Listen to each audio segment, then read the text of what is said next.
David Cronenberg is a director known for his use of gore and special effects while also making you cry. I mean, he's one of the few directors who were able to do that. And this here movie, The Fly, is one of the few movies that my mom let me watch when I was young. And then at a certain point, when they were at a certain bar doing a certain arm wrestling competition, it got a little bit too traumatizing for me. And then I had to stop. My mom turned me away. So that being said, let's get into this.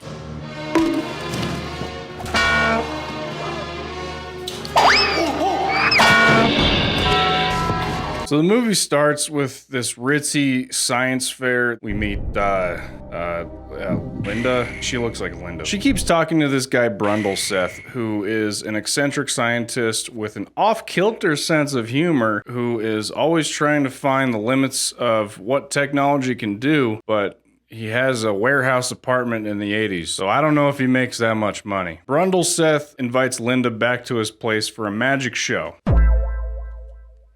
No sex, though. While at his place, she notices these giant pods, and she's like, hey, you got these big things in your apartment. They're taking up so much space. I've never seen anything like these. What is the big idea with these things? He explains those things by saying, these things right here, I didn't think you'd notice these. Yeah, these are just like my teleporters or whatever. If you put anything in there, and I do mean anything, it will teleport it from one pod to the next. But it's stupid. I'm trying to get rid of them anyway. She puts her pantyhose into one of those pods, and Brundle Seth types a bunch of bullshit into a computer, and bam, her pantyhose went from one pod to the other. Turns out Linda was recording that whole ordeal on some sort of 80s ass tape recorder, and she took the recording into her work at a very established science journal owned by her ex-boyfriend, who listens to the tape and says, yeah, this guy's a hack. He probably buys pantyhose, honestly. He knew you were going to take the pantyhose off, and he put them in the other pod, and he expected you to be like, oh, whoa, you teleported my pantyhose. But just then, Brundle Seth pops into that very office and invites Linda to go get cheeseburgers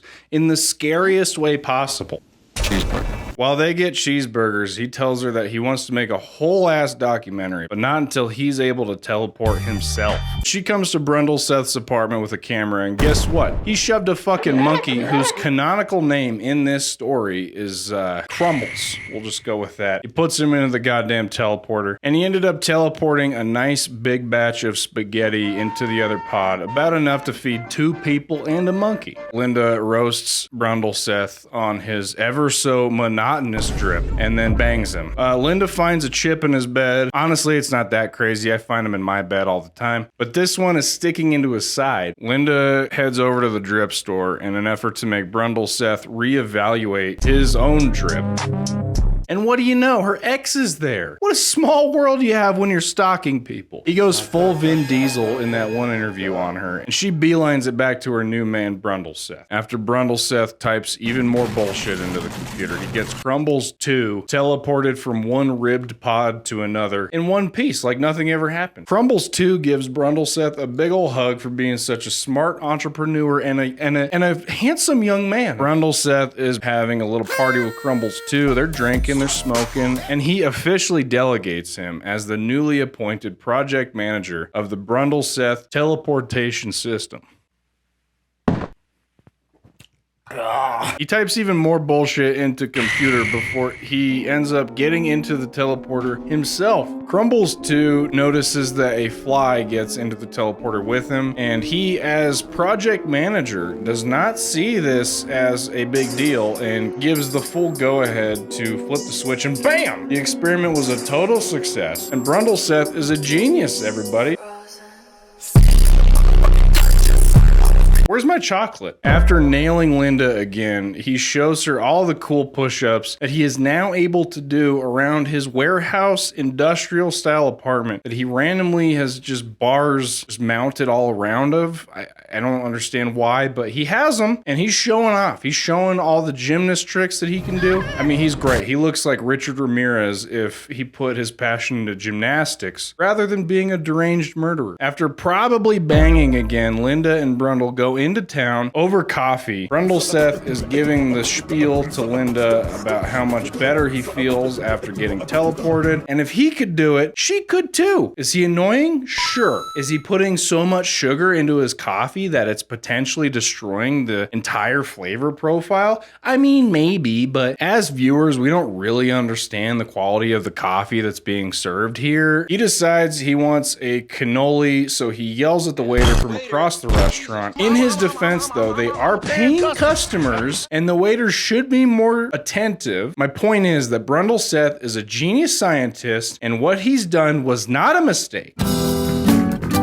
Back at the big-ass studio apartment, Brundle Seth bangs Linda again. She notices some really thick hair growing out of the scar from the chip on his back. She cuts the hair for him, which is, honestly, it's a nice thing to do. But, you know, so what if more hairs are thicker than the rest of the hair? It's absolutely normal. He asks her to go through the teleporter. She tells him, hang on, no, something's weird about you since you went through the teleporter. Thanks, though. He gets fired up and he tells her, you literally don't know shit. I'll show you. I'm gonna go out on the town. Maybe I'll pick up a hooker too. Hell, I'll even give a guy a compound fracture on the goddamn radius and receive $100 back. Guess what? He goes out and he does exactly those things because Brundle Seth is a man who achieves his dreams no matter what the cost. But not before banging Linda one more time. He teleports in front of this hooker he brought home and she goes, wow, you're a great magician. He says, yeah, magic.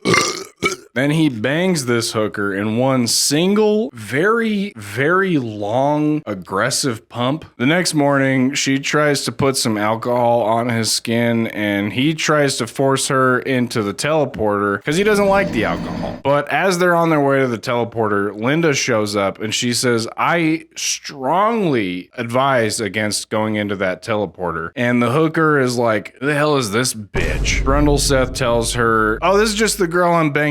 I'm banging. This is my mom. Who I'm banging.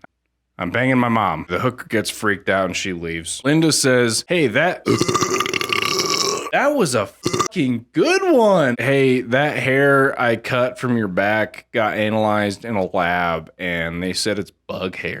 Yeah. Okay, Linda. How many bugs do you know of that grow hair? Real good science lab you took that hair to. What do you want me to believe next? That the East Palestine, Ohio train derailment from February 3rd, 2023 probably leaked a bunch of chemicals into American crops and food supply that will likely be hitting store shelves in the first quarter of 2024, and it has the potential to cause nationwide fatal illness several years after it's consumed. Yeah, right. Give me a break, Linda. She continues on by telling him that he's sick, and he retorts by saying, sick? I'll show you something fucking sick. Then he immediately punches through a corner in his wall, and she can't even deny that he is pretty fucking sick. He kicks her out of this incredibly spacious industrial studio apartment for good, right after he nails her one more time. In the bathroom, Brundle Seth's fingernails fall off, which I don't think he really has to worry about, especially in this dry climate that he's in. It's not that big of a deal. He goes back to computer, and while sucking on some garden gloves, outside taste freeze, he asks computer, what happened? And computer shows him a picture of a fly that got into the teleporter with him, which good for that fly because the experiment was such a great success. It probably flew out and went to Nashville or some shit if it's experiencing the same side effects that he is with the newly found superhuman powers. Then computer goes, your DNA like 1000% got spliced with the fly's DNA, dude. You should see a doctor. But again, it's like, what are you gonna just listen to a computer? It's the 80s. Mark Zuckerberg wasn't even invented yet. So what? He's breaking out on his face. Whatever. People get acne when they get stressed. Anyway, he calls up Linda and tells her to come over to his apartment. When she gets there, she notices that he's walking on a cane. His acne is starting to scar up, and he's been just blasting loads all over himself. He's been lonely. So anyway, they bang, and Brundle Seth explains that there's a very small chance that a fly got into the teleporter with him, and he might have his DNA split spliced with a fly, but I think he's overthinking this whole thing, honestly. The experiment was a great success. No more questions. He's not a fly. The movie is called The Fly to describe this genius scientist who does everything on the fly, okay? He's not a fly, you guys. I think the internet has completely misunderstood the meaning of this movie. It's not fair. He's a genius scientist. Anyway, Brundle Seth pukes on some donuts to dissolve them before eating them in front of Linda. Whoops. The next day, Linda goes back to Brundle Seth's fuck shack to bang, and she notices that somehow Brundle Seth is sticking to the ceiling with his hands. How'd he get up there? That's really weird.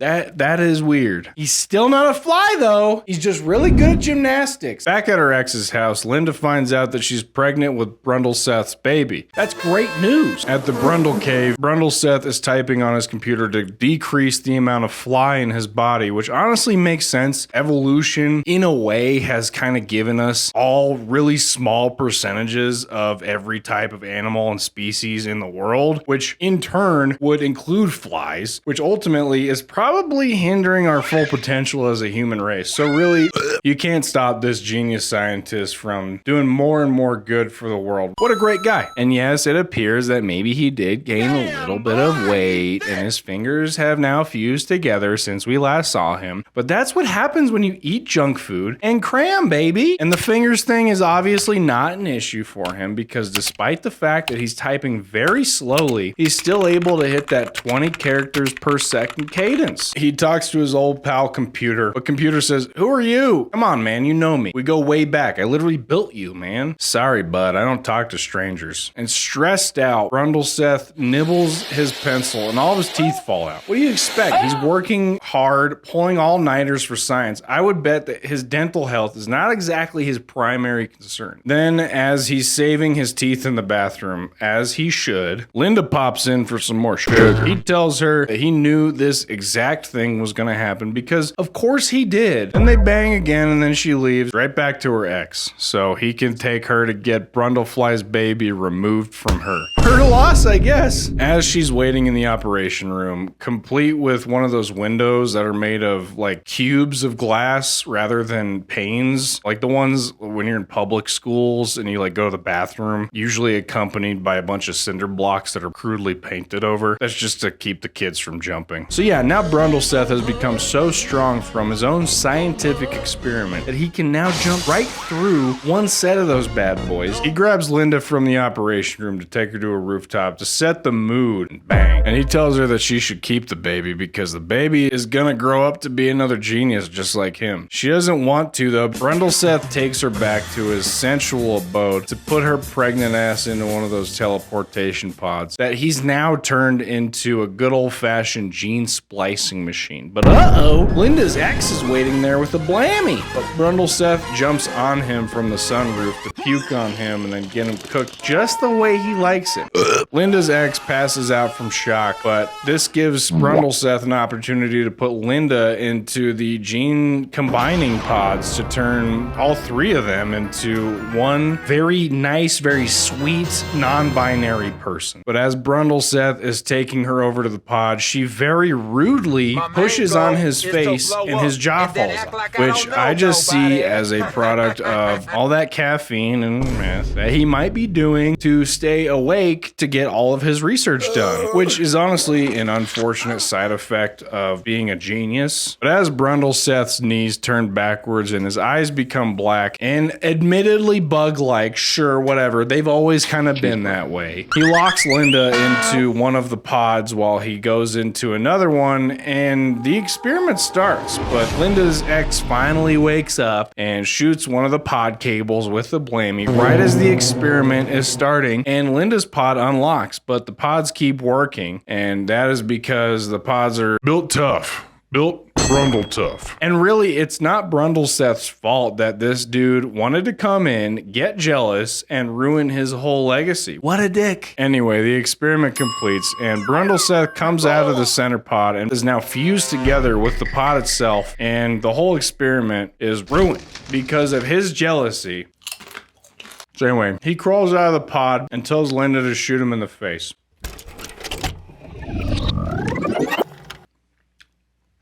Wait a second. Okay. He definitely looks like a fly. Now I see it. So anyway, then they all bang one last time before Linda shoots Brundle fly in the face.